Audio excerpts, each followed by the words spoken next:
Recently state bank of India ने अपने quarter one के रिजल्ट को अनाउंस किया था और क्वार्टर वन के रिजल्ट आने के बाद से एसबीआई बैंक के शेयर्स में डाउनफॉल आना शुरू हो गया था, क्योंकि मार्केट में स्टेट बैंक ऑफ इंडिया ने जितने प्रॉफिट के एक्सपेक्टेशन लगाए थे उतने प्रॉफिट को अचीव नहीं कर पाया था और इसके बाद से कंपनी के शेयर्स की प्राइस गिरने लगी थी। लेकिन मार्केट के बहुत सारे ऐसे एनालिस्ट हैं जो करंटली कहते हैं कि despite of not achieving the goal, state bank of India ने अपने टारगेटेड बेंचमार्क को अचीव नहीं किया है, फिर भी आने वाले टाइम पीरियड में स्टेट बैंक ऑफ इंडिया के शेयर्स 34% तक ग्रो कर सकते हैं और यहाँ पर इन्वेस्टमेंट करने वालों को अट्रैक्टिव रिटर्न्स कमाने को मिल सकते हैं। लेकिन अगर आप लोगों ने स्टेट बैंक ऑफ इंडिया के शेयर्स में इन्वेस्टमेंट किया होगा तब यहाँ पर बहुत सारे लोगों के इन्वेस्टमेंट के पोर्टफोलियो में स्टेट बैंक ऑफ इंडिया के शेयर्स नेगेटिव परफॉर्म कर रहे होंगे। तो चलिए आज की वीडियो में जानते हैं कि स्टेट बैंक ऑफ इंडिया के शेयर्स 34% से ग्रो कर सकते हैं कि नहीं और स्टेट बैंक ऑफ इंडिया के शेयर्स को लेकर आपका क्या पर्सपेक्टिव होना चाहिए। तो हमेशा की तरह आज का वीडियो भी इंपॉर्टेंट और इंटरेस्टिंग होने वाला है, तो आज की इस वीडियो को शुरू करने से पहले वीडियो को कर देना लाइक शेयर, इसी के साथ साथ अगर आप इस चैनल पर नए हो तो चैनल को करो सब्सक्राइब।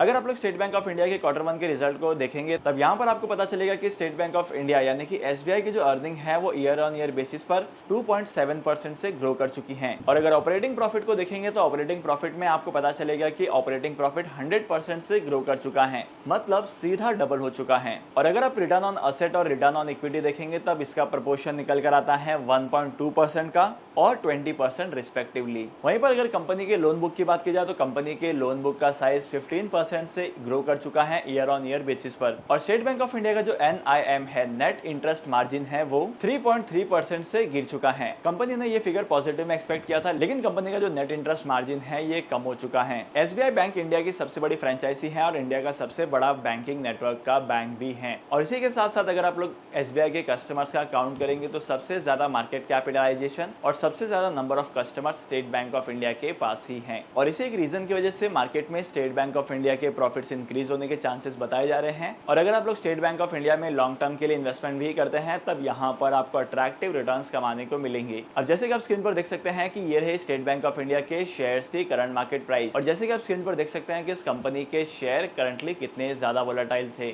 अब जैसे कि आप स्क्रीन पर देख सकते हैं कि मार्केट में से बहुत सारे रिसर्च फर्म है जिनका कहना है कि आने वाले टाइम पीरियड में इन कंपनीज के शेयर्स इतने ज्यादा लेवल तक जा सकते हैं। वहीं पर सबसे पहले ब्रोकर की बात की जाए जेपी मॉर्गन की, तो उन्होंने ओवरवेट रेटिंग दी है और कंपनी के शेयर्स की प्राइस 720 तक दी है। अगर नमूरा की बात की जाए तो नमूरा ने बाय रेटिंग दी है और कहते हैं कि 655 तक ये कंपनी के शेयर जा सकते हैं। अगर मॉर्गन स्टैनली की बात की जाए तो मॉर्गन स्टैनली का टारगेट भी 670 रुपीज का है, मैक्वायर का टारगेट है 720 रुपीज का, HSBC का टारगेट है 630 का और बर्नस्टीन की बात की जाए तो बर्नस्टीन ने 700 का टारगेट दिया है। मतलब करंट मार्केट प्राइस से कंपनी के शेयर 630 से लेकर 700 के बीच में जा सकती हैं। और वहीं पर गोल्डमैन सैक की बात की जाए तो गोल्डमैन सैक ने 748 का टारगेट दिया है और सिटी ने टारगेट दिया है 710 का, वो भी बाय रेटिंग के साथ में। अगर आप स्टॉक की परफॉर्मेंस को देखेंगे तो तकरीबन एक दिन में 8% से गिर चुका है। और वहीं पर अगर ईयर टू डेट की बात की जाए तो ईयर टू डेट कंपनी के शेयर 7.16% से गिर चुके हैं। लेकिन अगर आप पिछले एक साल के रिटर्न के देखेंगे तब पिछले एक साल में कंपनी के शेयर्स ने 9.21% के रिटर्न दिए हैं।